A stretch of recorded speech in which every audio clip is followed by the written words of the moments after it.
Muy buenas tardes, hijos de las letras. Aquí su profe Juana Naranja para hacer un análisis del libro de Federico García Lorca, La casa de Bernarda Alba. Una obra maravillosa para los que han sido estudiantes de literatura mío. Con esto vamos a finalizar ese plan lector de este libro. Este análisis que vamos a ver hoy es el análisis propio, es un análisis enfocado hacia los elementos simbólicos de la obra y es mi propio análisis. Espero que con la lectura que ustedes también han hecho, pues puedan hacer también una lectura crítica de la obra, ¿no? Que en últimas es el interés de los estudios de la literatura, poder enriquecernos con todo lo que pensamos. Antes de iniciar, vamos a hablar que Federico García Lorca es uno de los principales autores españoles de la generación del 27. Fue asesinado por el régimen franquista. Los invito a leer un libro de Salvador Dalí, quien fue su íntimo amigo, donde relata pues los últimos días de Federico García Lorca, incluso cuando se estaba escondiendo en su casa de Valladolid. El libro se llama Diario de un genio de Salvador Dalí y ahí podemos tener muchas más anécdotas de Federico García Lorca antes de ser represado, ¿cierto?, por las fuerzas de Franco y asesinado posteriormente por fusilamiento. De Federico García Lorca también tengo para decirles que es uno de mis poemas favoritos de él, autoría de él, que se llama El romancero gitano. Les recomiendo mucho Preciosa y el aire, una poesía preciosísima, llena de alegorías. Y de Federico García Lorca, por supuesto, también es esta obra, muy diciente decir que esta es una de las últimas obras de Federico García Lorca antes de ser asesinado. Para todas las mujeres, esta obra es muy representativa, porque en esta obra es un grito de libertad para la represión que vivió España durante el franquismo y sobre todo hacia las mujeres. Entonces, esta obra cumbre de Federico García Lorca representa ese grito de libertad que él quiso dejar antes de morir y sobre todo hacia las mujeres. Vamos a analizar pues los elementos simbólicos dentro de ellas. Entonces, nos vamos a enfocar mucho hacia el análisis de los símbolos de esta Bernarda Alba. Bueno, vamos a hablar que esta obra de por sí es muy nutrida de los símbolos y que se desenvuelve en un entorno totalmente patriarcal, pese a que sus protagonistas son mujeres, ¿cierto? Vamos a estar sintiendo siempre esa represión patriarcal que no va a ser representada por hombres de carne y hueso presentes allí, pero el vestigio de su poder sí que lo van a estar en la vida de nuestras protagonistas, ¿cierto? Cada personaje de esta obra va a encarnar la lucha contra la represión, ¿cierto? Y nos va a mirar, a mostrar unas dinámicas sociales profundas de la España de la época, y no solo de España, sino del mundo en general. Acordémonos que actualmente, en el día de hoy, por ejemplo, hay cientos de mujeres todavía que pesa sobre ellas, ¿cierto? Leyes absurdas como que no pueden tomar decisiones sin que tengan un hermano, un esposo o un hijo que lo haga por ellas. Entonces, España no fue exenta de eso, nosotros tampoco. La obra de Federico García Lorca nos va a dejar explorar. Vamos a tener una de las primeras en representar los elementos simbólicos de la obra más importante, que es la misma Bernarda. Bernarda Alba, una de las grandes protagonistas de nuestra historia, va a ser quien represente la autoridad y la represión. Ella es quien va a poner en conflicto a todos los demás personajes. Bernarda Alba, ¿cierto? Muy odiada cuando uno la lee, también representa lo que fueron nuestras abuelas, nuestras madres, y representa a la creadora de ese machismo patriarcal. Porque si el machismo patriarcal es posible, queridas mujeres, duele decirlo, pero ha sido por personas como Bernarda Alba, por mujeres como Bernarda Alba, que lo han criado, han creado y han forjado, ¿cierto? No solo han criado hombres machistas, sino mujeres dispuestas a seguir este patrón a toda costa. Bernarda Alba además representa la autoridad patriarcal y el control familiar. Siendo mujer, ella representa una autoridad patriarcal, ¿cierto? Ella con su bastón de mando, que todo el tiempo carga consigo, que más que servirle para caminar, le sirve para mostrar autoridad, ¿cierto? Tiene una obsesión por el que dirán, ¿sí? todo el tiempo está moviendo su familia para que ese qué dirán quede satisfecho, para poder que las mujeres cumplan con los estándares sociales de los demás y pues no caer en desgracia, ¿no? Ella es una figura dominante, ejerce un control total sobre su familia e impide cualquier forma de libertad. Bernarda además representa el poder y el silencio. Tiene un bastón que simboliza este poder absoluto, ¿no? Y además muy violento. Una imposición del silencio total en este hogar de un luto de 8 años, violentísimo, por encima de todas, sin que nadie piense, sin que nadie opine. Bernarda manda, ¿cierto? Entonces su bastón representa todo el poder que hay en ella. La ruptura del bastón, ojo, cuando Adela le rompe el bastón a Bernarda, se convierte en un acto de rebeldía, ¿cierto? Manifestado en esa fuerza que tiene Adela para querer desafiar el dominio de Bernarda. Pero ojo, como todo acto de rebeldía y de resistencia, tiene un costo altísimo que vamos a ver más adelante. El nombre y el simbolismo dentro de la obra en Bernarda, tenemos que el nombre de Bernarda, uno de sus tantos significados, es la fuerza del oso, ¿no? Bernarda es fuerte, es una matriarca profundamente fuerte, es cruel, ¿cierto? Es dominante, y su apellido, el alba, representa la luz, la blancura, una fachada que quiere mostrar una limpieza total del alma, pero que esto oculta, ¿cierto? Esta supuesta pureza oculta una cantidad de represión, de autoritarismo, de maldad, de dolor que hay en esta casa, ¿no? Entonces, este alba se contrapone totalmente a lo que Bernarda en el fondo de su ser es, que es muy oscura.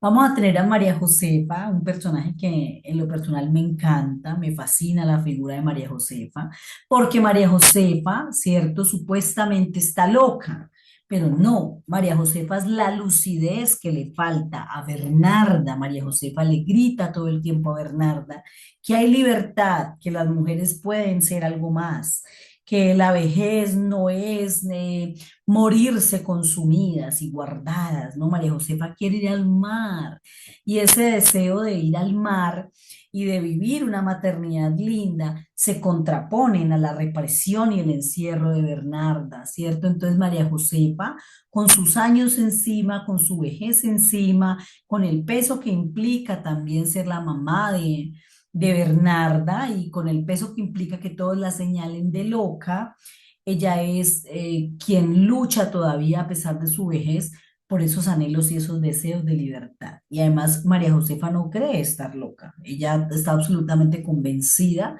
de que es la voz de la lucidez, ¿cierto? Y de que desea ir profundamente al mar. Tiene esas ganas de reventar todo y brotar como el mar que es profundamente libre.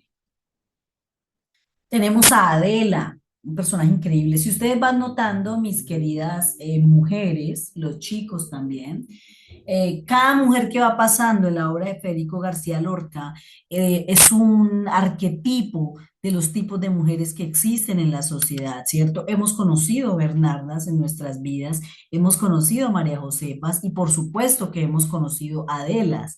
Y las Adelas que hemos conocido en la historia han pagado un precio altísimo por el costo de su rebeldía, ¿no? Contra la opresión. Entonces, Adela tiene varios símbolos dentro de ella. A Adela la representa el verde, porque Adela se viste de verde, de primavera, de esperanza, lo que se contrapone, ¿cierto?, a las ganas de que no exista el color, es la primavera, que está totalmente llena de vida, de libertad. Entonces, Adela va a ser la vitalidad y la esperanza, es lo primero que representa el verde, ¿cierto?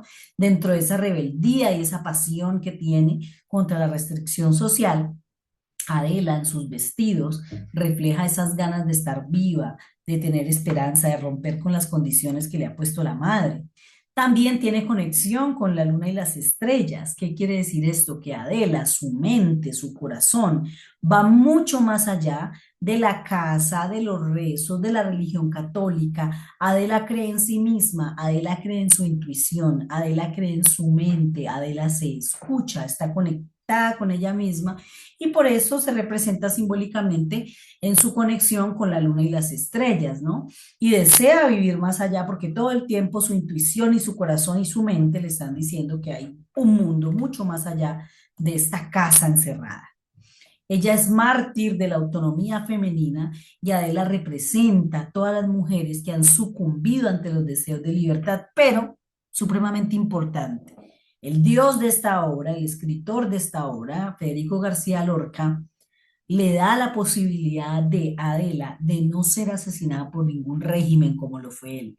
Adela se suicida en un acto de libertad. Adela decide y toma la libertad de acabar con su vida. Es decir, el último acto más rebelde que pudo haber hecho Adela en su vida fue el suicidio. Porque no la mató un hombre, no la mató Bernarda, no la mató la Soledad, Adela se suicida. Es decir, Adela es tan rebelde que decide hasta cuándo y cómo morir, ¿cierto?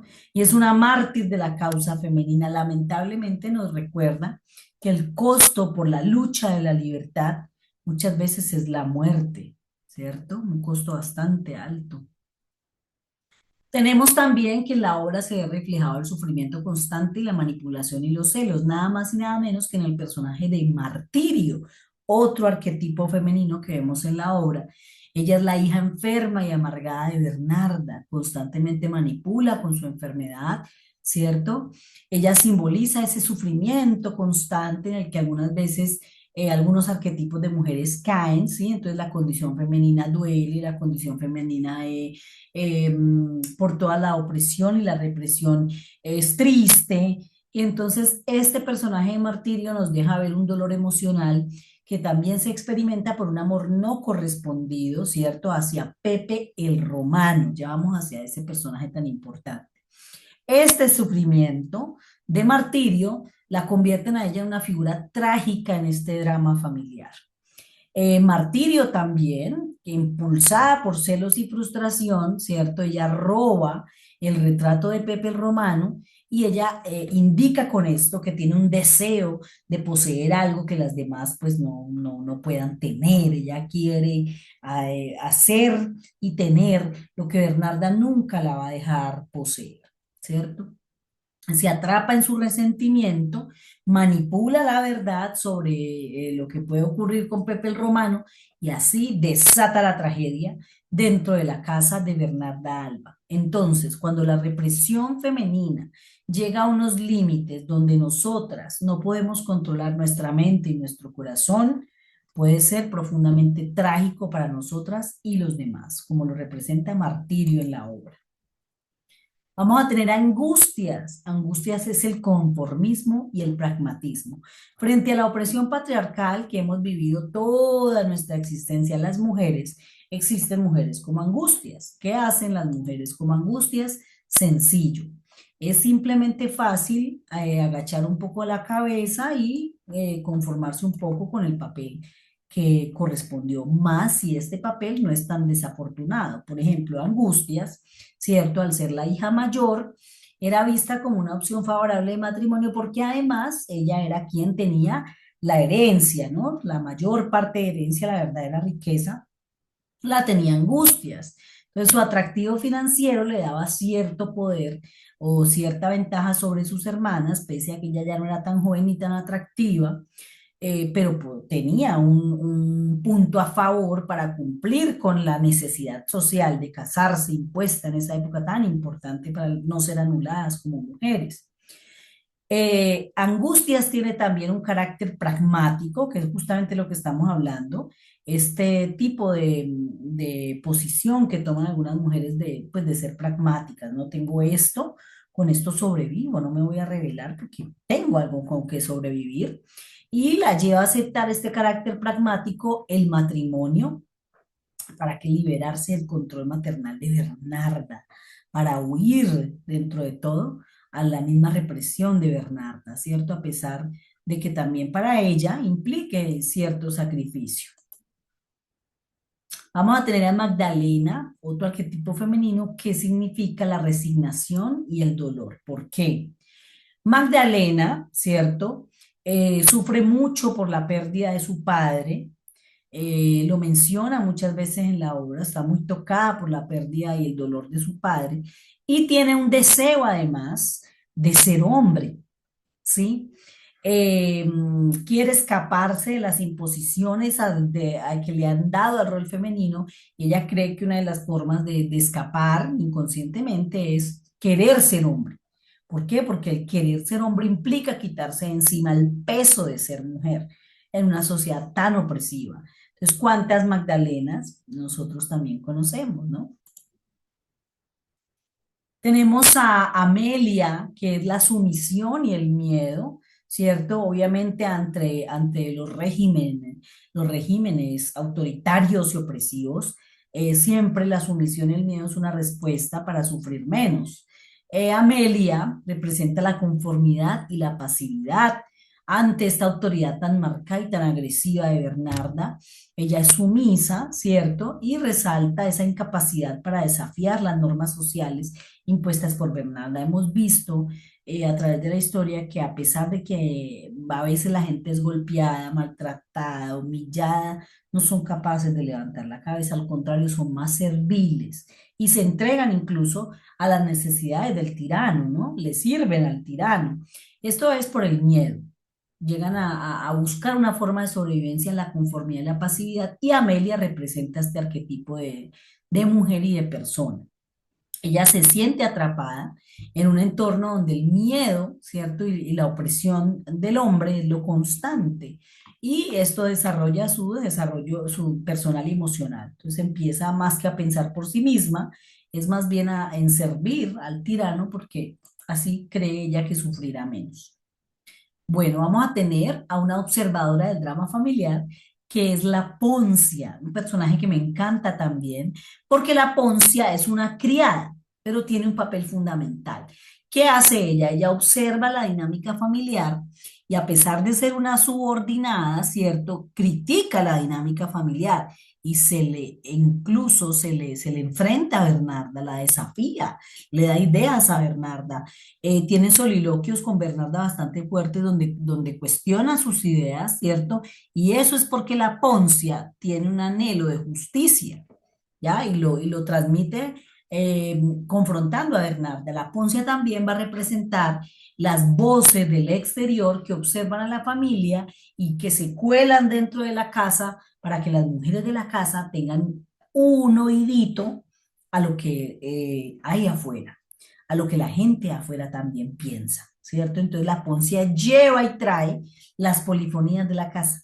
Lo que piensa la gente de afuera, pero también lo que las mujeres de la casa piensan a la gente de afuera. La Poncia es un personaje fundamental porque la Poncia es de las pocas que llega a, a poner a Bernarda en confrontación. Muy fuerte la Poncia, muy importante, ¿no? La Poncia es esta voz del pueblo que le está diciendo a Bernarda, hey, ojo, pilas, pilas, pilas, porque no estás obrando tan bien, ¿cierto?